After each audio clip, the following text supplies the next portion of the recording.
हरे कृष्णा, राधे राधे। राधा अष्टमी आ रही है। सभी भक्तजन इस कोरोना के चलते बहुत उदास हैं। इस साल लाडली का जन्म उत्सव बरसाना में नहीं बना पाएंगे। हाय सच्ची, वहां की बहुत याद आ रही है। हे गोविंद सब ठीक करो, हमें वृंदावन में आना है।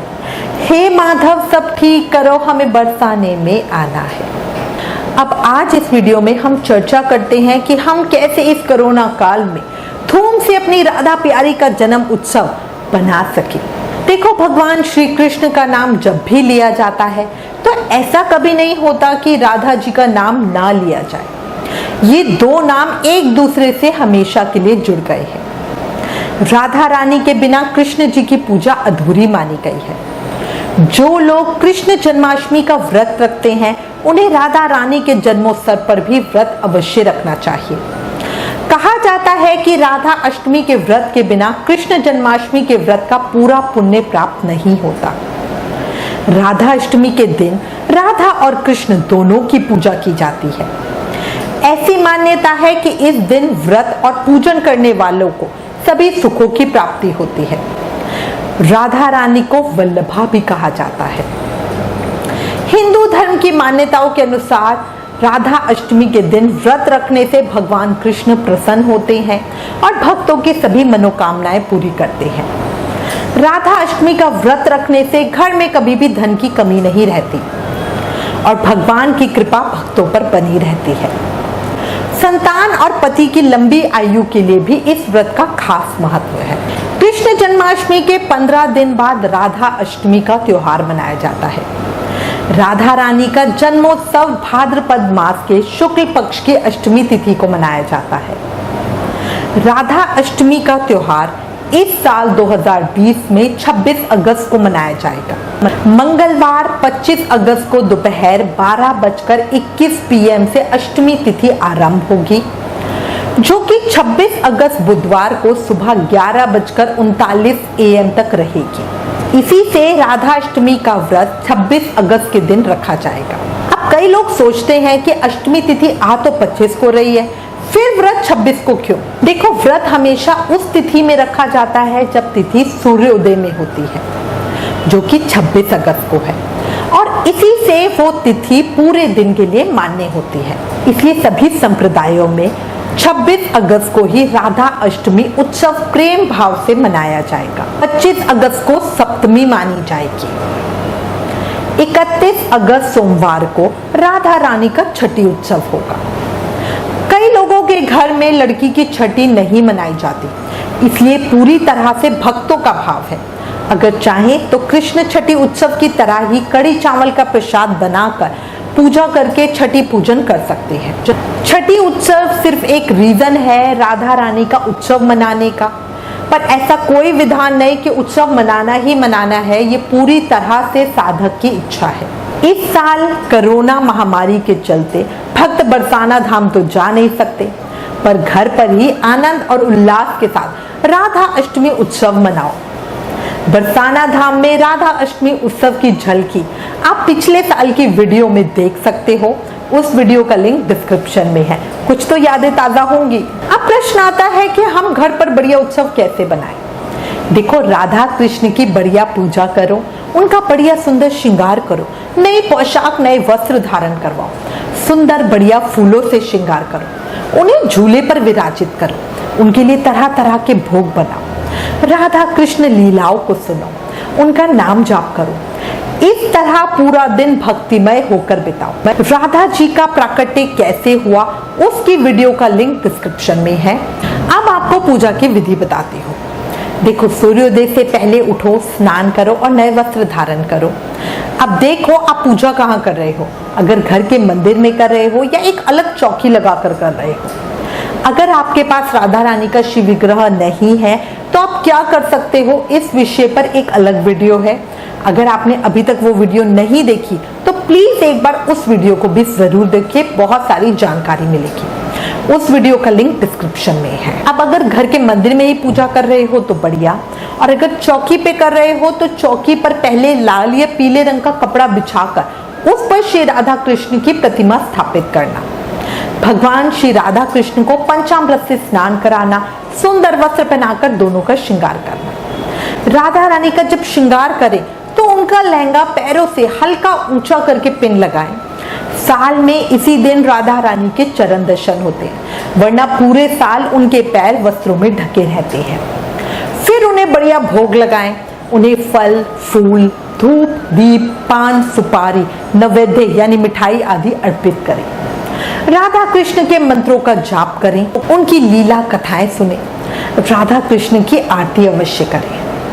राधा प्यारी को उनकी पसंदीदा अरबी का भोग जरूर लगाएं। ब्रज की स्पेशल दही अरबी बनाने की रेसिपी की वीडियो का लिंक डिस्क्रिप्शन में है। राधा प्यारी को 16 श्रृंगार जरूर अर्पित करें।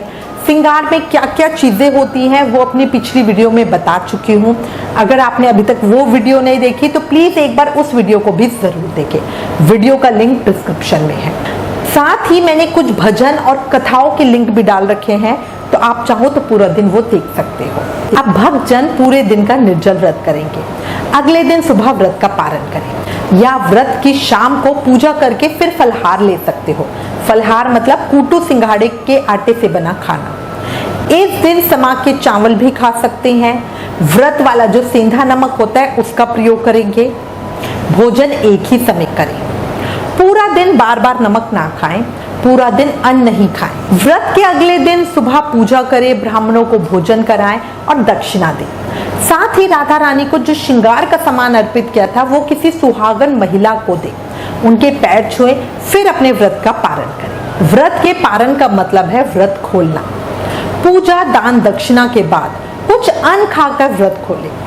अगर निर्जल व्रत किया है तो भगवान का चरणामृत और तुलसी दल से व्रत खोलें। अगर कोई सुहागन महिला उस समय आपके पास ना हो तो सामान को उठा के रख दो, बाद में दे देना। ऐसे ही अगर ब्राह्मण को भोजन करवाना संभव ना हो तो भोजन का सूखा सामान निकाल दो। अगर वो भी संभव ना हो तो भोजन के नाम के पैसे ही निकाल दो। कहने का मतलब है कुछ ना कुछ दान दक्षिणा के लिए अलग जरूर करना। राधा अष्टमी पर राधा रानी को पूरा दिन अलग अलग चीजों का भोग लगाएं। कई लोग 56 भोग या 108 चीजों का भोग भी लगाते हैं। राधा रानी को भोग किसी भी चीज का लगा सकते हो, ऐसा नहीं कि सिर्फ फलाहार का भोग लगाना है, मतलब उन्हें अन्न का भोग भी लगता है। जिनका व्रत होता है वो ये अन्न वाला भोग प्रसाद अगले दिन व्रत खोलते समय खाएंगे। हम राधा रानी को अन्न का भोग लगा सकते हैं, पर हमें उस दिन अन्न नहीं खाना। अरबी का भोग आप कभी भी लगा सकते हो, चाहो तो सुबह पूजा के बाद भोग लगा दो, ये सर्वोत्तम होता है। पर अगर सुबह नहीं बनी तो आप शाम को भी बनाकर भोग लगा सकते हो। इसलिए भक्त इस अरबी के भोग को फलाहार खाते हुए खा लेते हैं। देखो, समझने की बात यह है कि लालिका हमारी किशोरी जी का जन्म उत्सव है। भक्तों का भाव होता है उन्हें खुश करने का। पूरा दिन उन्हें याद करें, राधा कृष्ण लीला को पढ़े सुने, भक्तों के भावों को सुने, ज्यादा से ज्यादा नाम जाप करें। मतलब पूरा दिन आपका एक भक्तिमय होना चाहिए, तब मजा आता है, आनंद आता है। भजन, कीर्तन, सत्संग आदि करें। अब एक प्रश्न आता है कि जैसे कृष्ण जन्माष्टमी पर चंद्रमा को अर्घ देते हैं, फिर रात को फलहार करते हैं, तो क्या राधाष्टमी पर भी चंद्रमा को अर्घ दिया जाता है? देखो, उत्तर है नहीं। वैसे कृष्ण जन्माष्टमी पे चंद्रमा उदय नहीं होता क्योंकि वो कृष्ण पक्ष की अष्टमी होती है, पर फिर भी चांद अपने कृष्ण के अवतरण के समय आया उनके दर्शन करने के लिए। इसलिए ही भक्त भी उसी भाव से चंद्रमा को अर्घ देकर फिर फलाहार लेते हैं। पर राधा अष्टमी व्रत पर ऐसा नहीं है। बस शाम को पूजा करो, जोत बत्ती करो, तुलसा जी की पूजा करो और फिर फलाहार ले सकते हो। एक और प्रश्न आया है कि व्रत नहीं कर सकते तो क्या सिर्फ पूजा कर ले? बिल्कुल, देखो, पूजा करना तो बहुत ही जरूरी है। अगर हो सके तो व्रत भी कर लो, वरना राधा प्यारी पे छोड़ दो। पर पूजा अच्छे से जरूर ही करना, सभी करना। साथ ही पूरा दिन राधा कृष्ण का नाम जाप करना, उनकी लीला कथा आदि सुनना। एक प्रश्न और आता है कि ये व्रत कौन कर सकते हैं? क्या सिर्फ महिलाओं को ही व्रत करना चाहिए? तो उत्तर है नहीं, बिल्कुल नहीं। ये व्रत सभी के लिए, हर प्रेमी भक्त के लिए व्रत होता है। पुरुष, महिलाएं, कुंवारे, लड़के, लड़कियां, सबको ये व्रत करना चाहिए। याद रखें, यहाँ हम राधा अष्टमी व्रत की बात कर रहे हैं, महालक्ष्मी व्रत की नहीं। इसी दिन से महालक्ष्मी व्रत भी शुरू होता है जो 16 दिन का होता है। राधा अष्टमी पर ही मासिक दुर्गा अष्टमी व्रत भी होता है। तो इसलिए लोगों को थोड़ी कंफ्यूजन होती है कि ये व्रत सिर्फ महिलाओं के लिए है। नहीं, ये व्रत सभी भक्त प्रेमियों के लिए है। अगला एक और प्रश्न आया है कि राधा रानी के जन्म का समय क्या है। देखो, राधा रानी का जन्म नहीं हुआ था, वो प्रकट हुई थी और इस विषय में अलग अलग ग्रंथों पर बहुत अलग अलग कथाएं मिलती हैं। कहीं विवरण मिलता है कि वो यमुना जी में कमल के फूल पर विराजित थी, कहीं विवरण मिलता है कि यज्ञशाला की भूमि साफ करते हुए वो मिली, कहीं विवरण मिलता है कि शुक्ल पक्ष की अष्टमी तिथि और सोमवार का दिन अनुराधा नक्षत्र और मध्याह्न काल के 12 बज रहे थे। उस समय कीरत मैया को दर्द हुआ और अचानक कमरे में तेज रोशनी फैल गई। जब रोशनी कम हुई तो राधा जी मैया के साथ लेटी हुई थी और उनके चारों तरफ फूल थे। इसलिए अलग अलग मत के चलते भक्तों पर है कि वो कब पूजा अभिषेक करना चाहते हैं। हम पर्सनली श्री बरसाना धाम का अनुसरण करते हैं। वहां सुबह ब्रह्म मुहूर्त काल में अभिषेक होता है और दोपहर को राधा रानी की पालकी नीचे लाई जाती है। अगर आप दोपहर 12 बजे भी अभिषेक करते हो तो वो भी सही है, कोई गलत नहीं है। ये सब भक्तों का भाव है। अगला एक और बहुत पूछा जाने वाला प्रश्न है कि क्या गोपाल जी का श्रृंगार राधा रानी रूप में कर सकते हैं। जी बिल्कुल कर सकते हैं। अपने पहले की वीडियो में ये बता चुकी हूँ। बांके बिहारी जी में तो स्पेशली उनका श्रृंगार राधा रूप में होता है और उनकी बहुत सुंदर छवि लगती है।